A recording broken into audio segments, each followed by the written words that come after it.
చిలిపి పరివాణి అలసత్వరాజు. ఒకప్పుడు laughing land అనే మాయారాజ్యంలో రాజు బుద్ధిరాజు ఉండేవాడు. పేరు బుద్ధిరాజు కాని పని మాత్రం పూర్తి అలసత్వం. రోజంతా సింహాసనంపై కూర్చుని ఈరోజు పని రేపు చూద్దాం అనేది ఆయన డైలాగ్. ఆ రాజ్యంలో చిట్టి పరివాణి పింకీ ఉండేది. ఆమెకి మంత్రాలు వచ్చు, కాని ప్రతి మంత్రంలో కొంచెం కామెడీ సైడ్ ఎఫెక్ట్ ఉండేది. ఒకరోజు పింకీకి కోపమొచ్చింది. ఈ రాజు పనిచేయకపోతే నేనే ఒక చిన్న పాఠం నేర్పాలి అనుకుంది. ఫ్రూం ఫ్రూం ఫేరీ డూమ్ అని మంత్రం వేసింది. అంతే, రాజు నోటినుంచి మాటలు బదులు హిహిహి హహహా అనే నవ్వులు రావడం మొదలయ్యాయి.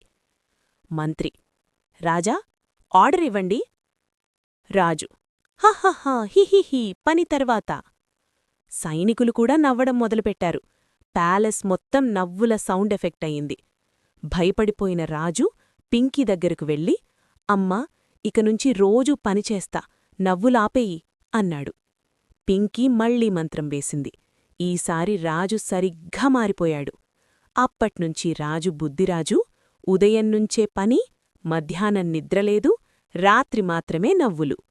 పింకీ మాత్రం పని చేయకపోతే నవ్వులే రాజ్యం చేస్తాయి అని నవ్వుకుంటూ ఎగిరిపోయింది.